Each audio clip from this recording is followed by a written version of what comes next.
Yes.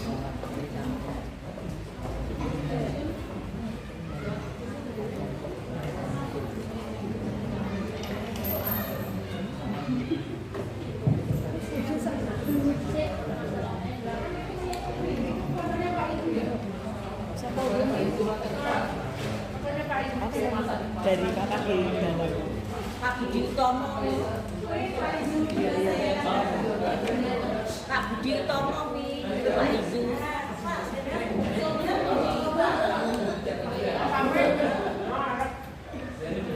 Bismillahirrahmanirrahim. Assalamualaikum warahmatullahi wabarakatuh. Alhamdulillahirabbil alamin. Shalatu wassalamu ala sayyidina wa maulana Muhammadin wa ala alihi wa sahbihi ajma'in, amma ba'du. Yang kami hormati Ibu Ismiatullah Hasanah selaku Ketua KKG Guru Pendidikan Agama Islam, yang kami hormati Ibu Kepala Sekolah SD Jombang 5, yang kami muliakan Bapak Ibu Guru Pendidikan Agama Islam, pagi perdana. guru-guru hebat yang alhamdulillah pada hari ini hadir. Terima kasih teman-teman satu angkatan juga sudah terlihat semakin hobi dalam berKKG tematika ya. Alhamdulillah hari ini terlihat penuh semangat Mas Safik dan teman-teman. Ini ada dua Safik Alisi dan Safik Hidayatullah. Bapak Ibu, perkenalkan nama saya Hidayatullah. Ini calon guru.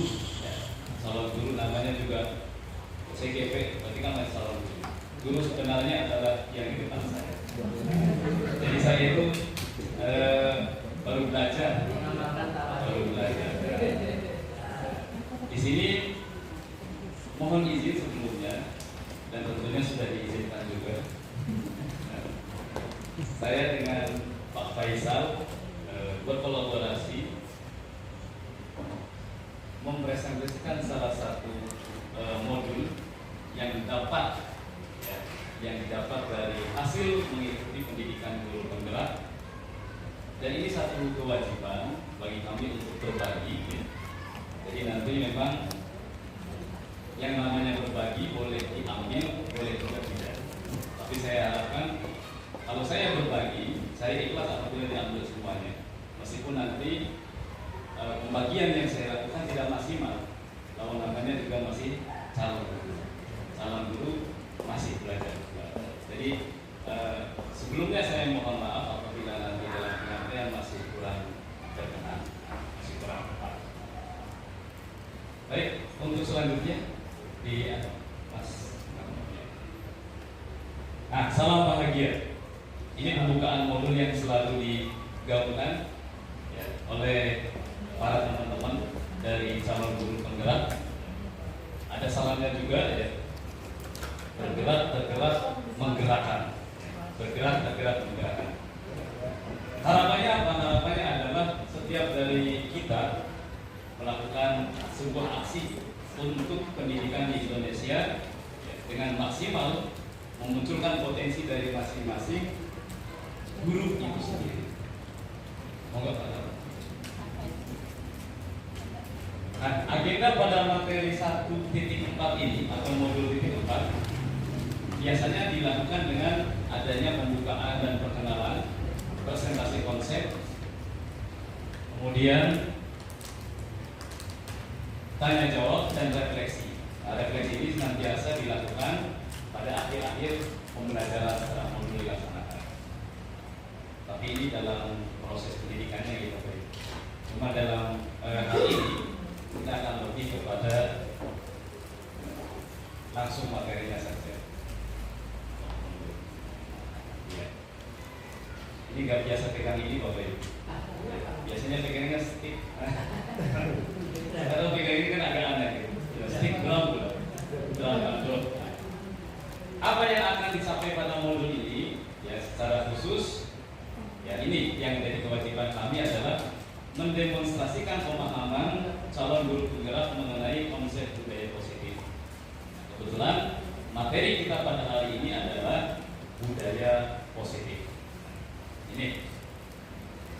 Kemudian yang kedua, menerapkan strategi disiplin positif yang memerdekakan murid untuk menciptakan ekosistem sekolah aman dan berpihak pada anak. Jadi dalam pendidikan guru penggerak itu semuanya bermuara pada murid.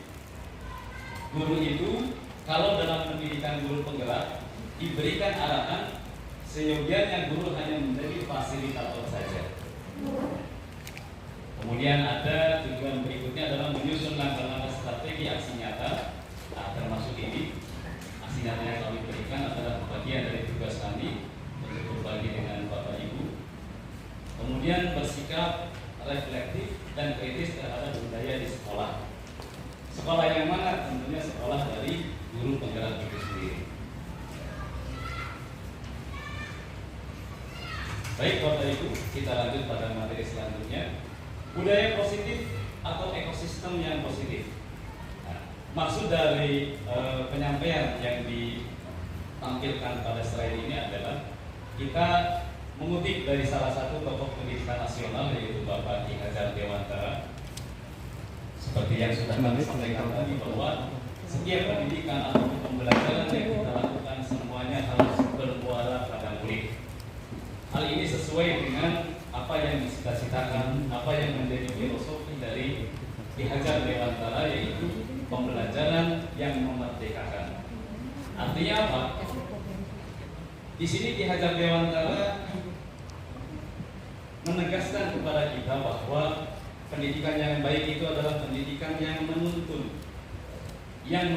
laku anak.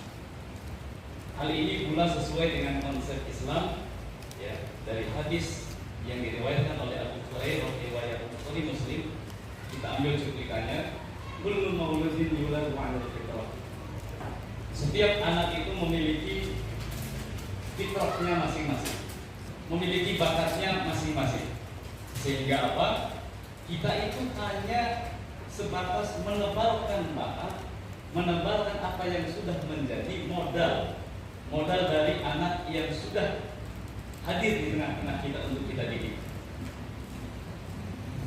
Kita ambil contoh perbandingannya dengan hidup tumbuh-tumbuhan seorang petani, ya, yang dalam hakikatnya petani itu adalah seorang pendidik. Ini diibaratkannya begitu Bapak Ibu. Petani ini menanam padi, ya. Ini tidak mungkin kan kalau kita misalnya menanam padi kemudian harus tumbuh jagung. Maka yang paling tepat adalah bagaimana caranya kita menumbuhkan padi menjadi padi yang super, sehingga beras yang dimakan enak. Tentunya dengan melakukan hal-hal yang baik, seperti hanya memperbaiki kondisi tanah, memelihara tanaman, memberi pupuk dan lain-lain. Inilah yang harus kita lakukan kepada anak didik kita. Ini yang disampaikan oleh Ki Hajar Dewantara. Saya kira sudah sesuai dengan konsep keislaman kita. Kullu mauludin yuladu 'alal fitrah. Kita masuk pada materi selanjutnya. Perubahan paradigma. Paradigma dulu kita sering berpikiran bahwa setiap anak itu adalah kertas kosong yang senantiasa nanti kita akan coret-coret. Seperti apapun bentuknya, anak harus jadi seperti ini, sesuai dengan kehendak guru. Ternyata itu persepsi yang kurang tepat. Yang tepat adalah kita itu hanya menebalkan laku anak saja. Sistem tabula rasa yang dulu kita pahami betul sekarang berubah, bahwa setiap anak yang dulunya katanya kertas kosong, ternyata mereka sudah punya bakat, saudara. Kita punya bakat, anak-anak punya bakat, sehingga kita hanya menebalkan bakat dari anak itu sendiri. Oh, ini anak ini ternyata jadi calon penyanyi ini, suaranya bagus. Ketika dia motoriknya jelek, tidak mungkin dong kita paksakan menjadi seorang pemain sepak bola yang handal. Kurang tepat pula apabila anak yang mohon maaf dari latar belakang yang kurang didikan agama dalam tersebut, yang dia harus menjadi hafidh dalam waktu yang singkat. Tentunya kan harus pelan-pelan. Ternyata di satu sisi bakatnya dia adalah seorang seniman, di alat musik dia pandai bermain, maka tebalkan laku itu. Bakat itu tidak tebalkan. Disinilah tugas dari seorang ibu. Oleh karena itu, di sini ada sebuah paradigma yang harus kita rubah, apa yang sudah saya sampaikan tadi. Nah sekarang ini adalah paradigma untuk tingkah laku kita. Kira-kira nih Bapak Ibu, kegiatan kepalantangan ini ada seorang teman bernama A dan B. Kemudian Anda adalah si A, ya. Anda seorang A. Sobeklah secari kertas, tuliskan nama ataupun sesuatu yang berharga. Kemudian sembunyikan dalam kepalantangan Anda. Lantas teman Anda si B akan mencoba dengan sekuat tenaga, dengan berbagai cara untuk meminta, menunjukkan, memberikan apa yang ada dalam kepalantangan Anda. Kira-kira apa yang terjadi saudara? Kira-kira Bapak Ibu akan melakukan apa itu? Akan memberikan atau akan mengepalkan? Mengepal ya. Ada yang mengepal. Mungkin konteksnya karena terkait dengan rahasia. Baik rahasia dari sebuah instansi atau rahasia pribadi sendiri yang nanti kalau dibocorkan itu akan menimbulkan efek yang kurang bagus. Tetapi ada juga ketika satu hal yang berharga itu kita simpan terus, ternyata itu mendapatkan ataupun memiliki satu nilai yang nanti akan membawa manfaat untuk lembaga kita, untuk teman-teman kita. Tidak ada salahnya kita berbagi dengan teman-teman kita. Nah, inilah yang menjadi dasar kolaborasi. Kolaborasi adalah kunci dari sukses, tetapi kolaborasi yang baik harus diawali dari sebuah kerendahan hatian. Jangan merasa kita yang paling pintar. Ini kadang-kadang kita kalau misalnya nanti menunjukkan satu hal yang berharga, takut orang lain maju. Jangan. Justru ketika kita melihat teman kita lebih maju daripada kita, atas sentuhan ataupun campur tangan kita, disitulah ada kebanggaan diri tersendiri. Ada jariah amal yang mengalir ke kita. Begitu Bapak. Kita lanjutkan kembali. Dalam budaya positif itu sering kita menanamkan nilai-nilai yang baik kepada anak, tetapi dengan harapan anak mengikuti apa yang kita mau. Sebetulnya itu hanya sebuah ilusi Bapak Ibu. Kita itu sebetulnya tidak bisa mengontrol murid. Hanya sebuah ilusi saja kita bisa mengontrol murid.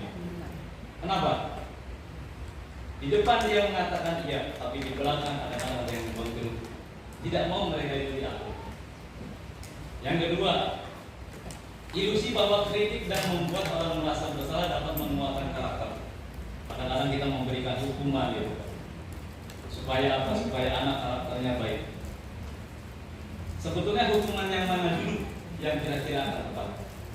Nah, maka di sini sebuah ilusi apabila kita mengkritik atau membuat orang merasa bersalah, ya, itu akan membuat anak menjadi baik karakternya. Itu juga sebuah ilusi, satu kebohongan. Kemudian yang ketiga, ilusi bahwa semua penguatan positif, efektif dan bermanfaat. Kemudian yang terakhir, ilusi bahwa orang dewasa memiliki hak untuk memaksa. Kita lanjutkan lagi. Perubahan paradigma stimulus, respon dan teori kontrol. Kita ambil satu saja. Kita mencoba mengubah agar orang kita berpandangan sama dengan kita. Ini sebuah rangsangan respon yang ingin kita terapkan. Tapi sebetulnya ini berbanding terbalik dengan teori kontrol yang sudah ada. Harusnya apa? Harusnya itu kita yang memahami pandangan orang lain. Kita pahami apa yang diinginkan oleh siswa. Ini yang benar. Satu lagi, orang lain bisa mengontrol saya. Yang benar adalah menurut teori kontrol, hanya Anda yang bisa mengontrol diri Anda sendiri. Jadi dorongan intrinsik dari seorang siswa agar ia sadar menggali potensi dirinya itu jauh lebih bagus daripada kita memaksakan kehendak anak. Kita lanjut karena kita membahas tentang makna disiplin positif atau budaya positif. Kita akan masuk pada makna disiplin. Makna disiplin yang terjadi sekarang adalah seringnya atau konotasi dari sebuah disiplin itu cenderung pada hal-hal yang tidak kenyamanan, yang tidak nyaman. Kecenderungan umumnya adalah bahwa disiplin cenderung membuat kita tidak nyaman, supaya orang lain takut kepada kita. Tapi sebetulnya mana disiplin yang sesungguhnya adalah membuat orang bisa menggali potensi dari dirinya sendiri. Ini makna disiplin. Berbeda dengan makna disiplin yang pada umumnya kita ketahui. Kita lanjut. Sudah berapa menit?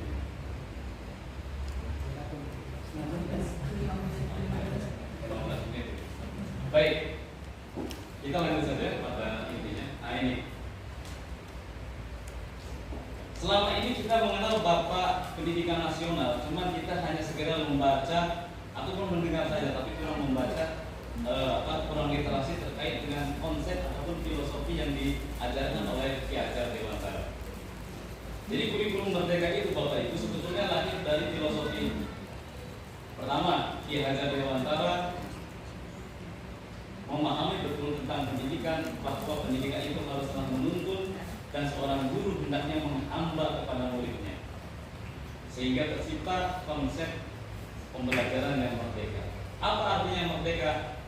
Merdeka itu artinya tidak hanya terlepas dari perintah, akan tapi juga cakap membuat pemerintah diri sendiri.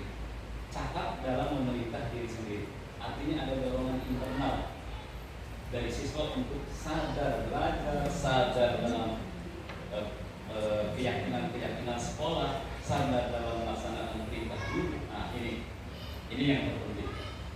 Itu namanya merdeka menurut konsep dari Ki Hajar Dewantara. Dari gambar ini kita lihat bahwa budaya positif akan lahir dari satu hal yang terkecil, yaitu peraturan dalam kelas. Peraturan dalam kelas akan lebih baik diwujudkan ataupun diubah menjadi satu keyakinan, yaitu keyakinan kelas. Dari keyakinan kelas akan timbul lingkungan yang positif dan akhirnya sekolah memiliki apa yang disebut dengan budaya positif. Kita lanjutkan. Bapak Ibu, kita lihat ya, kita lihat di sini. Pertanyaannya, kenapa harus keyakinan kelas, bukan peraturan kelas? Pertanyaan ini sempat saya juga bingung. Apa sih bedanya peraturan dengan keyakinan? Karena ada peraturan kelas, dilarang ini, dilarang itu, dan lain sebagainya. Ternyata kalau peraturan itu cenderung membuat si anak merasa kalau saya tidak melakukan ini, saya akan dihukum. Tapi kalau keyakinan itu nanti akan berbuah sebagai konsekuensi. Nah, ini nanti akan dijelaskan oleh Pak Faisal. Bagaimana kita nanti akan menjadi seorang guru yang apakah tergolong guru yang sering melakukan hukuman atau menjadi guru yang sukanya membuat anak merasa bersalah, atau nanti akan menjadi guru yang posisinya sebagai umat, atau nanti akan menjadi guru yang posisinya sebagai seorang manajer. Nah, ini yang paling penting nanti akan dijelaskan oleh Pak Faisal. Coba Bapak Ibu kita lihat. Di sini ada sebuah peraturan, selalu kembalikan buku pada tempatnya. Nah, nilai kebajikan jika peraturan ini kita ubah menjadi satu keyakinan kelas, maka yang terjadi adalah apa keyakinan yang dimiliki dari peraturan ini? Selalu kembalikan buku pada tempatnya. Bisa ketertiban, bisa juga tanggung jawab. Kemudian yang sering kita dengar, buanglah, dilarang membuang sampah. Kalimat ini seolah melarang ya peraturan. Maka yang tepat itu bagaimana? Kalau satu keyakinan kelas, kalimatnya menjadi positif, menjadi apa kira-kira? Buanglah sampah pada tempatnya. Ini Bapak Ibu sudah cerdas. Terima kasih. Kita langsung saja. Nah ini jawaban dari yang tadi kita simak ya. Kita lanjut. Ini tampil ini. Kita kembalikan. Baik Bapak Ibu, kegiatan pendalaman pada satu keyakinan kelas. Nanti diharapkan Bapak Ibu bisa membuat peraturan yang tadinya sebuah larangan, yang notabene berkonotasi negatif, Ibu ubah menjadi satu keyakinan kelas yang sifatnya positif. Seperti tadi, jangan membuang sampah, buanglah sampah pada tempatnya. Kira-kira apa lagi? Jangan terlambat. Kalimatnya diubah menjadi datanglah tepat waktu. Sehingga apa? Sehingga nanti kita bisa melihat dari tampil ini, kalau keyakinan kelas sudah terkuat, maka akan menjadi pola atau sistem di kelas itu terdengar seperti ini, ya, terdengar seperti di tabel ini. Apabila keyakinan telah dijalankan, misal ada seorang anak bicara begini, teman-teman ayo kita bersama-sama melaksanakan piket, kita bersihkan kelas bersama-sama, sehingga nanti kalau keyakinan kelas sudah terbentuk, harapannya adalah akan terlihat saling memberikan dukungan sesama siswa, saling bekerja sama, kemudian saling mengingatkan apabila ada anggota piket yang tidak mau ikut piket. Yang terakhir, kita lihat nanti perilaku dari anak-anak itu adalah pembagian tugas dengan anggota kelompok piket berjalan. Semua siswa yang piket bersama-sama saling membantu agar kelas bersih, menolong teman jika kesulitan, dan semuanya berjalan dengan baik sesuai dengan keyakinan kelasnya. Bapak Ibu kalau di kelas ataupun di sekolah mesti sering memberikan sebuah penghargaan reward. Ternyata di pendidikan guru penggerak ini reward ya ataupun penghargaan kadang-kadang dinilai kurang efektif. Kira-kira apa ya? Dihukum oleh sebuah penghargaan akan menimbulkan pengaruh jangka pendek dan jangka panjang. Misalnya apa? Ketika kita diberikan penghargaan, lama tidak diberikan penghargaan, dia akan berharap, saya berprestasi, harus ada penghargaan. Sehingga dorongan dari dalam tujuannya apa? Berprestasi hanya untuk mendapatkan sebuah penghargaan. Penghargaan itu menghukum. Nah, penghargaan itu menghukum. Tadi kurang lebih sama penjelasannya. Penghargaan mengurangi ketepatan. Kadang-kadang ada pro kontra ketika diberikan penghargaan ini harusnya begini. Nah ini jadi masalah juga. Penghargaan dihukum tidak efektif. Penghargaan merusak hubungan. Nah, ini sebuah penghargaan. Karena apa? Kebanyakan dari kita melakukan sebuah kebaikan didorong atas dasar saya ingin diberikan satu penghargaan, tapi tidak menyadari betul bahwa keikhlasan jauh lebih utama. Nah, ini konsepnya pendidikan Ki Hajar Dewantara ini yang diimplementasikan melalui Kementerian Pendidikan sudah bagus ya. Maka saya sangat mendorong sekali teman-teman kalau belum mengikuti guru penggerak, monggo lah. Kalau guru pemenang mungkin kayak Ismi itu ya, belum ada relasinya. Dari guru-guru yang tolong.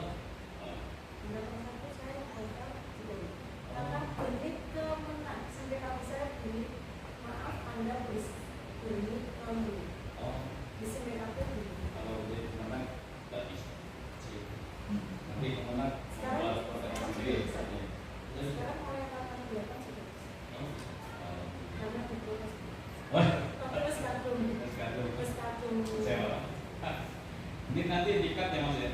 Di sholat Jumat. Baik Bapak Ibu kita lihat.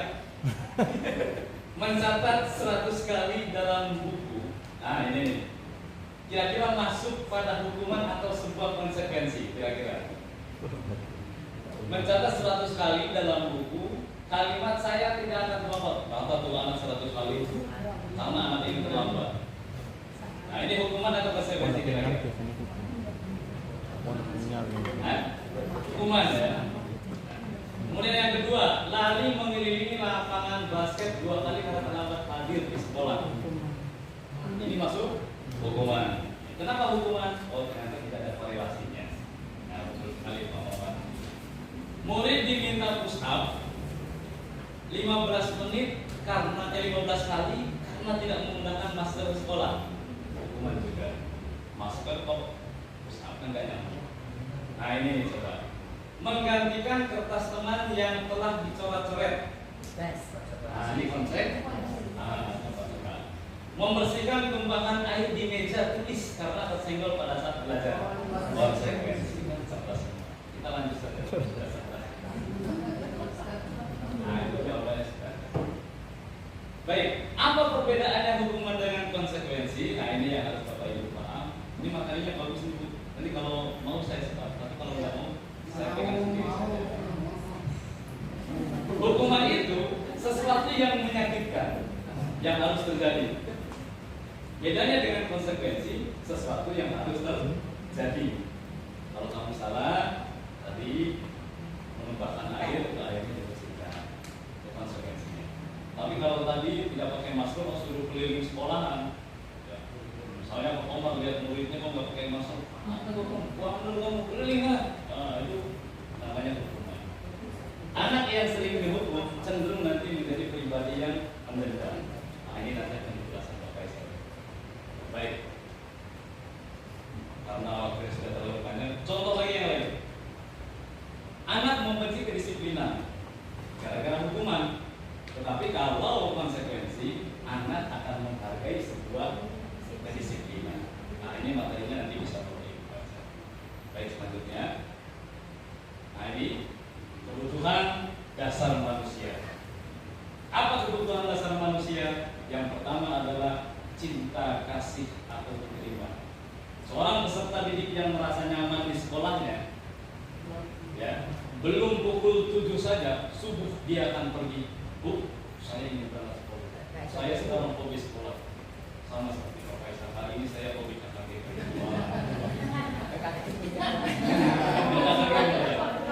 Kenapa? Karena ada cinta kasih di sana, nyaman di sekolahnya, anti bullying, begitu. Gurunya senyum terus, ya, meskipun KKG-nya bukan. Selain ada senyum terus. Tikatnya Pak. Tambah senyum. Yang kedua, kebutuhan dasar manusia itu adalah penguasaan. Penguasaan itu dalam hal apa? Kalau ibu mengajar, anak ini kok tiba-tiba materi yang satu hebat, ibu berikan tantangan di dalam karena kamu hebat, ibu punya materi ini.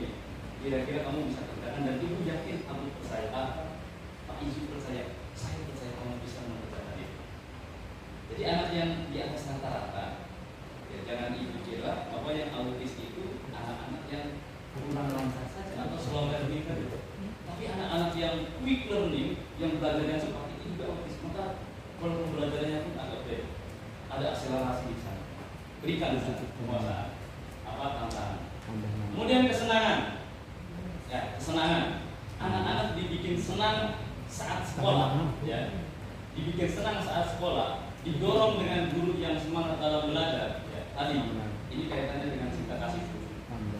Maka dia akan senang belajar. Bahkan ketika tidak belajar pun dia akan merindukan belajar. Kemudian kebebasan. Ada hak dari seorang anak adalah bebas memilih model pembelajaran apa yang mereka sukai. Makanya ada pembelajaran diferensiasi. Apa itu pembelajaran diferensiasi? Insya Allah nanti lain kali saya tulis. Baik Bapak Ibu, yang terakhir survival, ya, bertahan hidup. Kebutuhan kita itu adalah salah satunya bertahan hidup. Memiliki sekolah yang baik, memiliki guru yang baik, kemudian memiliki kalau sudah dewasa kebutuhan dasar yang cukup. Nah, itu akan lebih gampang dalam menjalani proses kalau anak dari proses pembelajaran. Ini yang bisa kami sampaikan. Terima kasih atas perhatiannya. Kemudian ini nanti 5 posisi kontrol dan segitiga restitusi bagaimana cara kita menjadi seorang manajer bagi seorang murid. Ini nanti akan ditampilkan, akan dipresentasikan oleh teman saya Pak Faisal. Namun sebelumnya ini terlihat agak ngantuk. Selain diberikan materi, saya itu sering dianggap seperti anak kecil. Padahal saya belum dibawa. Tapi sering diberikan apa? Speaking. Maka hari ini coba Bapak Ibu berdiri ya, biar agak semangat. Tarik mang. Tarik mang. Pak Andika kita tahu berdiri. Pak Andika juga beri bawa jalan. Iya. Dia Pak Andika lah semuanya lah. Baik Bapak Ibu, kalau saya ini tepuk melatih konsentrasi. Kalau saya bilang cip, ibu tepuk tangan. Satu kali, jangan kebanyakan. Ya. Kalau saya bilang boom, ibu tepuk paha. Bapak Ibu tepuk paha. Tepuk tangan. Jangan tangan sendiri. Cip, tepuk tangan. Satu kali. Boom, tepuk paha satu kali. Kita praktekkan. 1, 2, 3. Cik. Boom. Cik. Boom. Cik cik boom. Cik cik boom boom. Cik cik cik cik cik cik cik cik. Terima kasih. Assalamualaikum warahmatullahi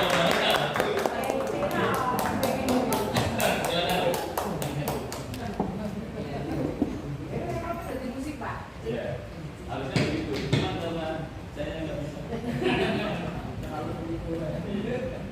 Hah? Oh,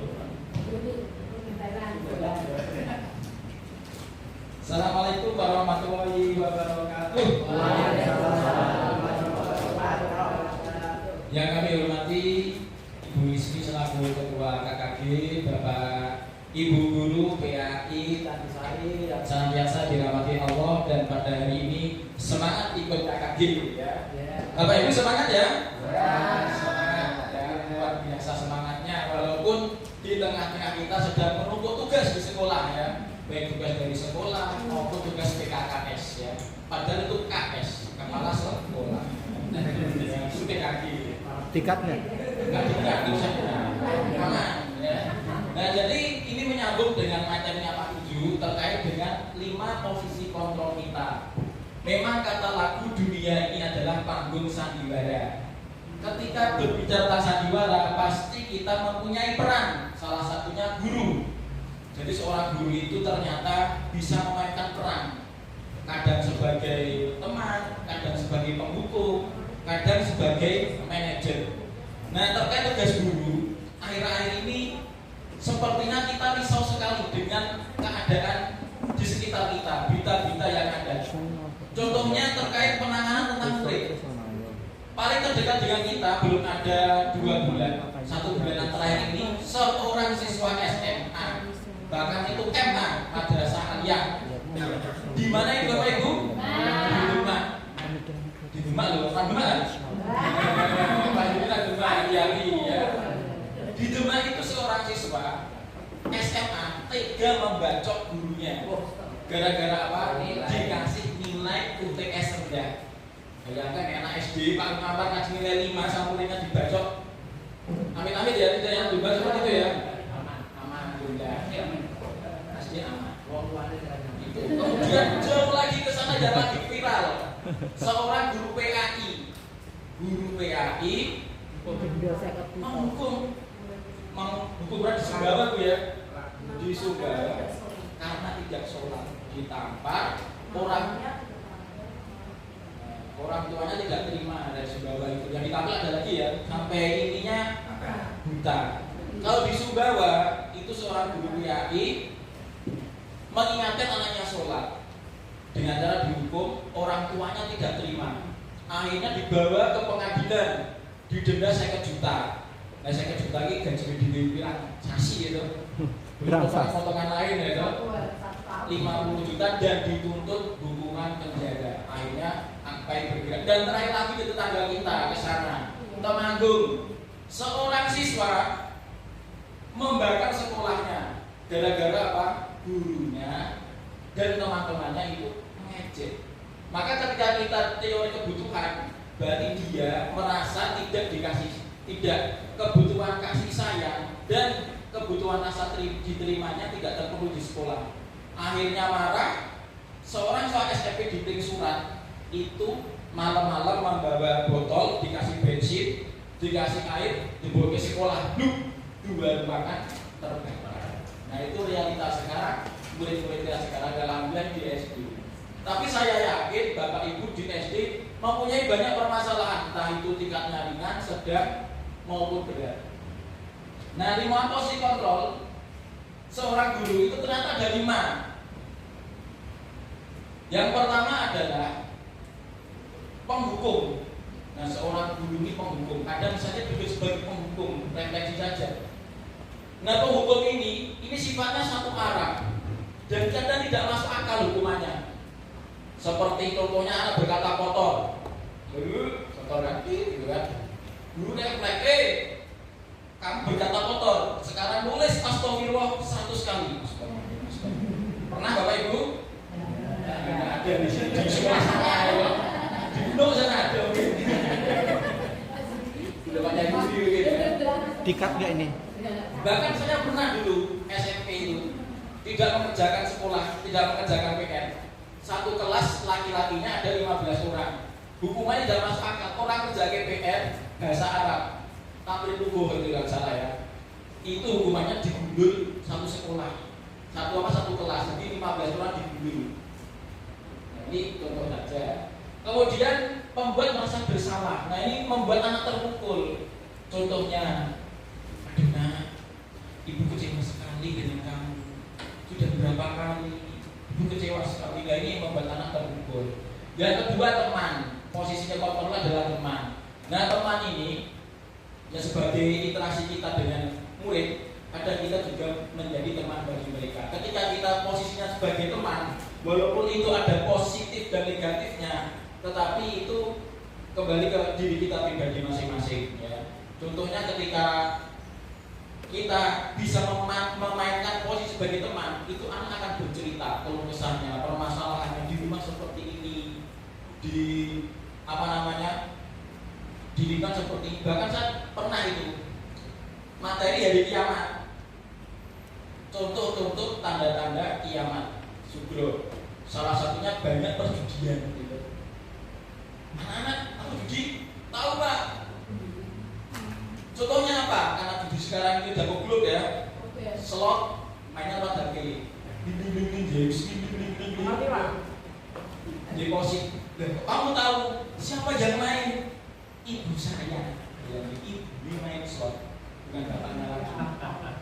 Nah, ketika kita bisa menerangkan itu, kita akan banyak menggali informasi dengan anak. Yang kedua adalah pemantau. Nah, pemantau ini biasanya pengawas. Kalau di rumah mungkin bapak-bapak yang mengawasi ibunya itu macam-macam gitu. Kalau di sekolah kita sebagai pengawas, bukan ibu yang ini pengawas. Nah, contohnya apa? Anak terlambat, kamu terlambat, sudah tahu aturannya terlambat. Kalau terlambat apa konsekuensinya? Kamu harus bagaimana? Ini biasanya sebagai pemantau. Yang terakhir adalah manajer, yaitu mengajukan pertanyaan. Apa yang kita yakini di kelas? Anak gaduh sekali di kelas. Seorang manajer berkata ke anaknya, ayo nak, kenapa kamu gaduh? Apa kamu tidak ingat apa yang kita yakini dalam kelas? Anak bertanya, oh yang kita yakini dalam kelas Pak, ketika guru menerangkan kita harus diam, mendengarkan, saling menghargai, tidak boleh saling mengejek. Nah anak kita ajak merasa untuk mandiri dalam berpikir dan memecahkan masalahnya.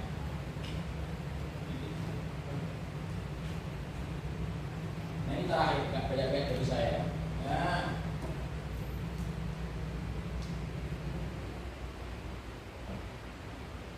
Nah sekarang diskusi 5 posisi kontrol. Dari 5 posisi kontrol itu kita sudah sampai pada level yang mana? Apakah kita sampai penghukum? Saya mana yang tahu hanya diri kita sendiri dan anak-anak yang merasakan. Ya. Nah kira-kira posisi efektif seorang guru itu yang mana?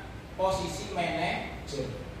Tapi untuk menjadi posisi manajer seorang guru itu harus pandai dulu memerankan posisi teman dan pemantau. Teman itu juga gak baik, anak meremehkan kita, jadi kita ini ya, kalau menyepelekan kadang seperti itu.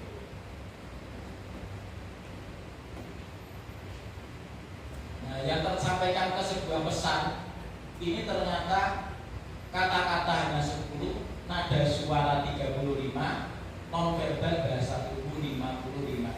Jadi memang di kelas itu kadang nada suara, intonasi itu dapat mempengaruhi psikis anak. Ya.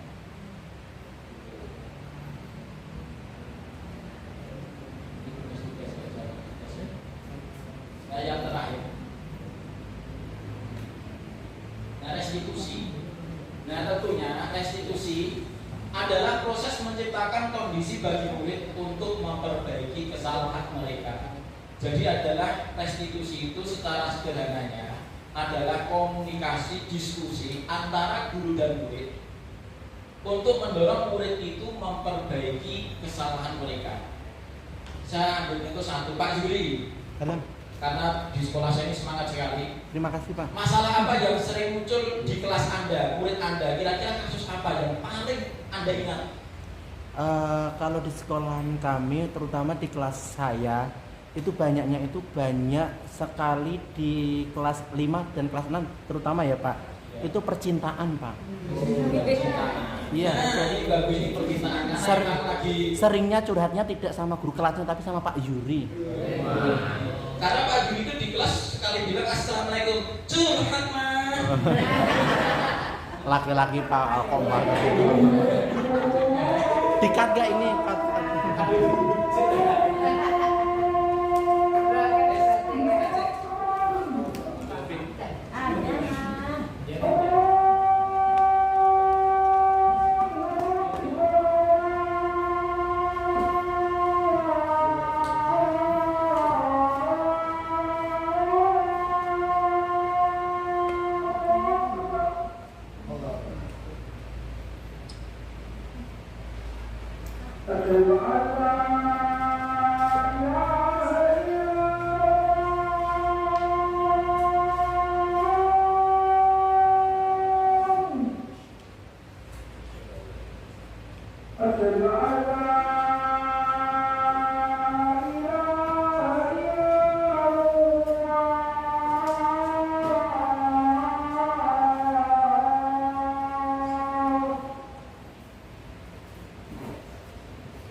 Ya lanjut ya.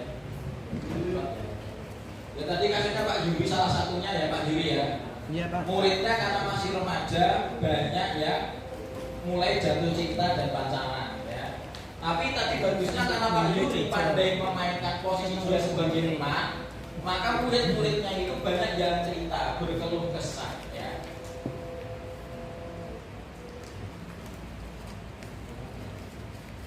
Nah ciri-ciri restitusi memperbaiki hubungan tawaran dan bukan paksaan. Nah sekarang langsung langkah-langkahnya saja. Langkah-langkah untuk segitiga restitusi yang pertama adalah menstabilkan identitas. Tadi ketika seorang contohnya kita sering menemukan murid-murid kita bertengkar, ya, berkelahi, saling bully. Maka yang pertama adalah menstabilkan identitas. Coba dipanggil. Nah, Setiap orang pasti pernah melakukan kesalahan.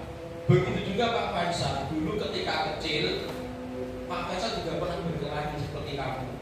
Jadi tidak mendas anak, kamu berkelahi, haram. Dalam agama nggak boleh. Anak langsung belum tersebut. Tapi kalau dengan cara-cara stimulus itu distabilkan dulu identitasnya.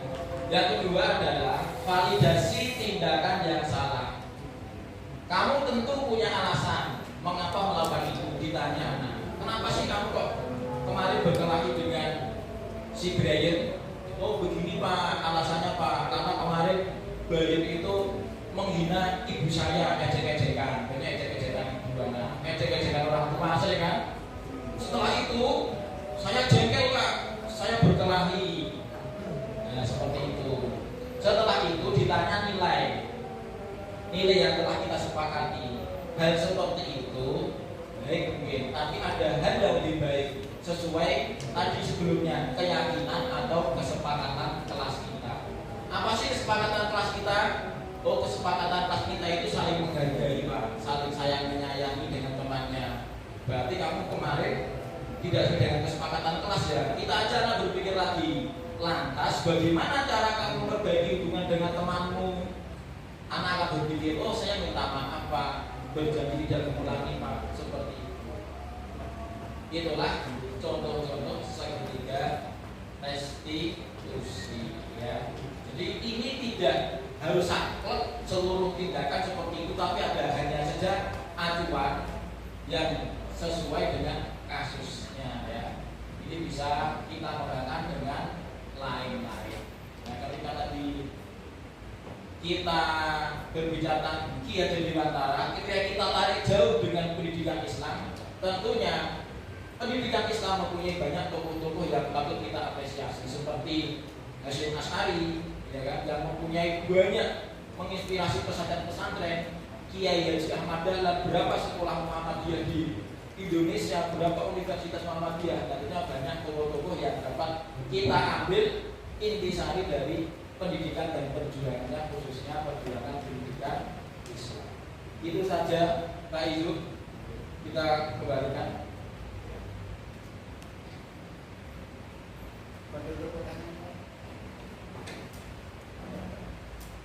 Ice breaking enggak Pak?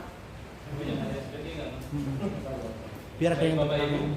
itu yang dapat kami sampaikan, itu yang dapat kami bagikan, mudah-mudahan bermanfaat. Nanti untuk materi insya Allah kita share di grup KKD. Mudah-mudahan tidak ada pertanyaan ya. Kita lanjutkan pada sesi selanjutnya. Terima kasih atas perhatiannya. Assalamualaikum warahmatullahi wabarakatuh.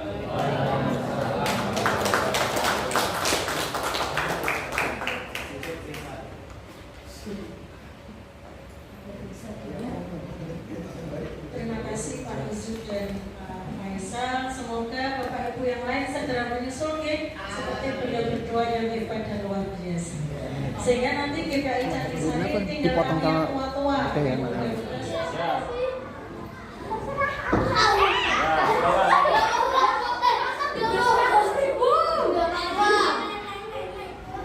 Pausa berisik. Kamu boleh buat keyakinan kelasnya di tempat yang lain. Ya, silakan dibuat seindah mungkin.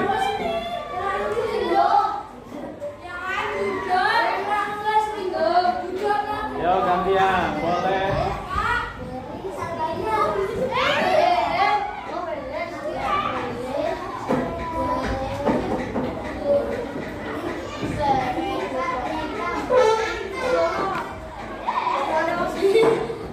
Apa itu? Tidak boleh berantem. Ya, silakan duduk. Yang sudah tulis duduk. Apa?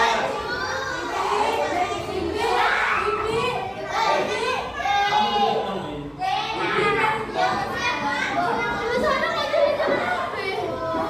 Tidak boleh apa itu?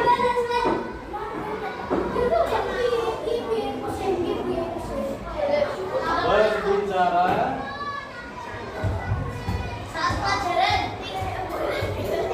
Ya. Silakan Mbak Akila.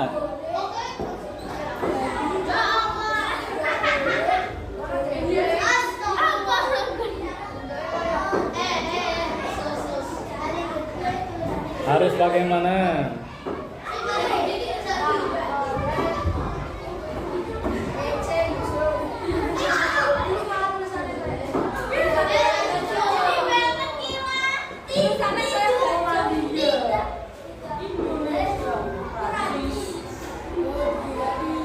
Tidak boleh melawan keluar kelas, ya, boleh. Bagaimana dengan konsep kebersihan, kemudian kesopanan, saling menghargai? Kamu sudah jangan.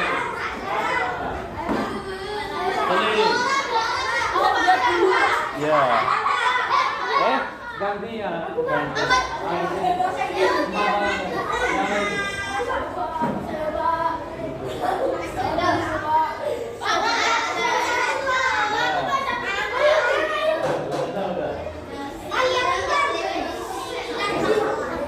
Ini sepertinya mengeluarkan unek-unek ini. Ya, silakan. Cukup banyak. Aku boleh nggak? Boleh toh. Andri tapi tidak boleh gibah. Emang kalau ada sedang pelajaran suka gibah toh? Enggak boleh. Nggak boleh ibu ya. Kelompok sini tuh kayak tukang ibu yang kesini. Kelompok Ini apa nih?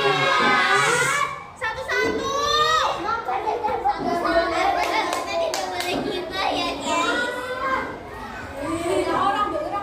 Meja. Ini apa nih? Loh.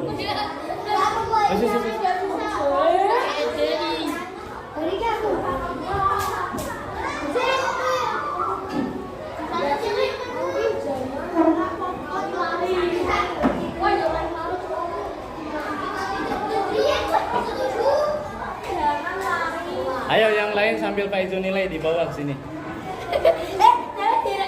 Sini lewat sini ada rekaman lewat. Salah satu. Salah empat.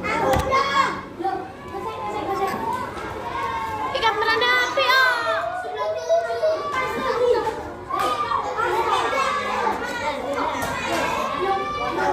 Lu mana TikTok kan? Coba.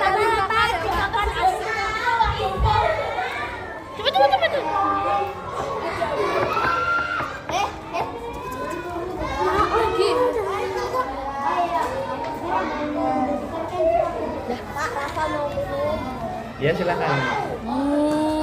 Selama ini salah berapa ini? Salah satu. 97.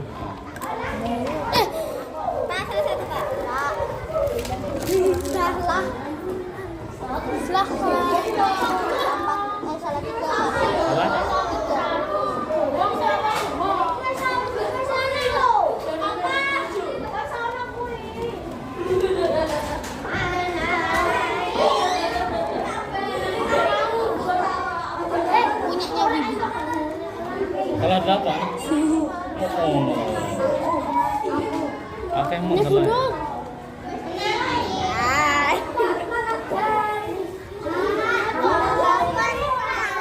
Salah berapa?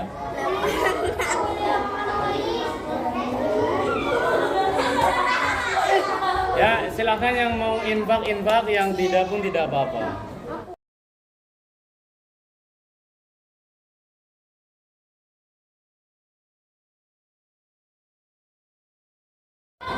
Ya.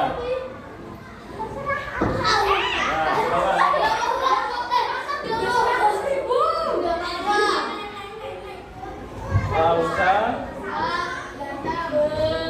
berisik. Kamu boleh buat keyakinan kelasnya di tempat yang lain. Ya, silakan dibuat seindah mungkin.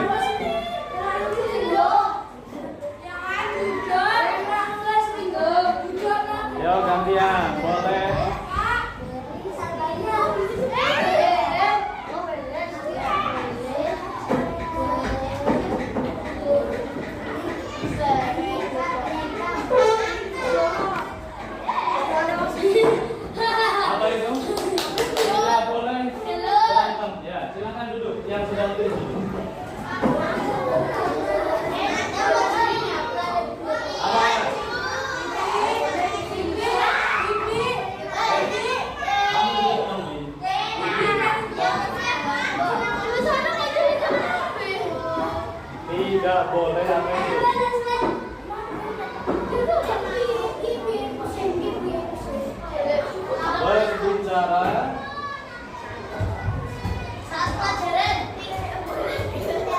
Ya, boleh.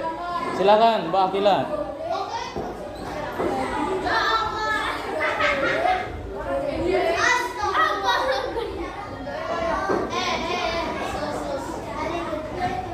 Harus bagaimana?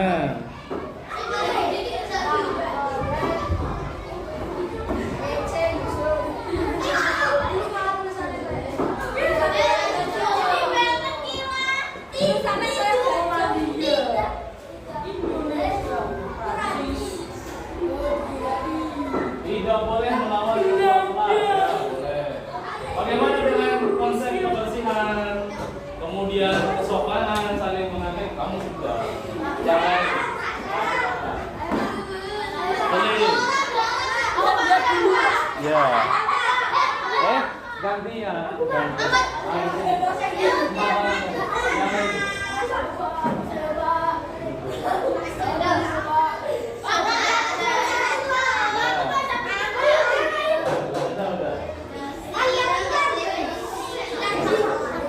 Ini sebenarnya mengeluarkan unek-unek ini. Ya, datang. Kebanyakan. Aku boleh nggak? Boleh toh. Andri tapi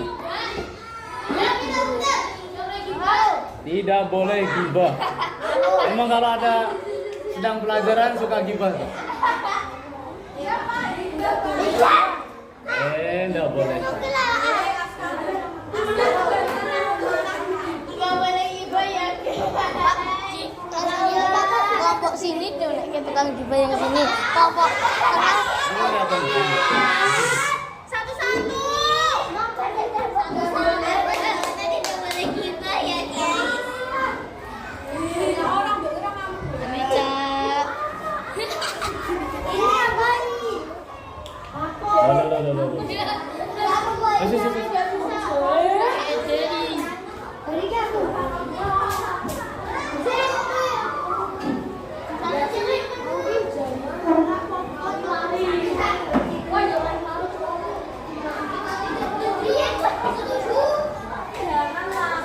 Ayo yang lain sambil Pak Ijo nilai di bawah sini. Sini lewat sini ada rekaman lewat. Salah satu. Tahu salah ikan beranda api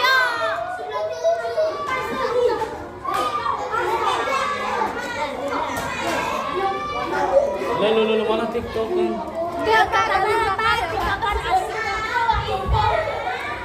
Cepet.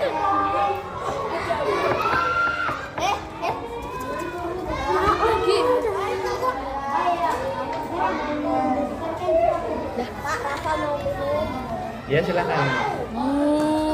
Selama ini salah berapa ini? Salah satu. 97.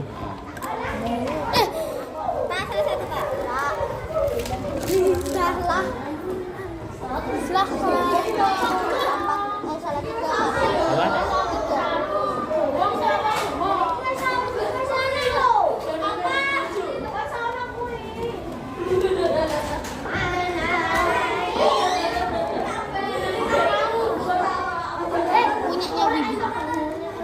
Salah berapa? Oh. Oke, mau salah.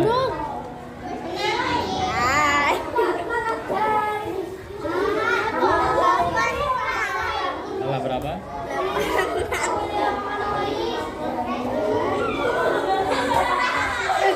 Ya, silakan yang mau infak, yang tidak pun tidak apa-apa.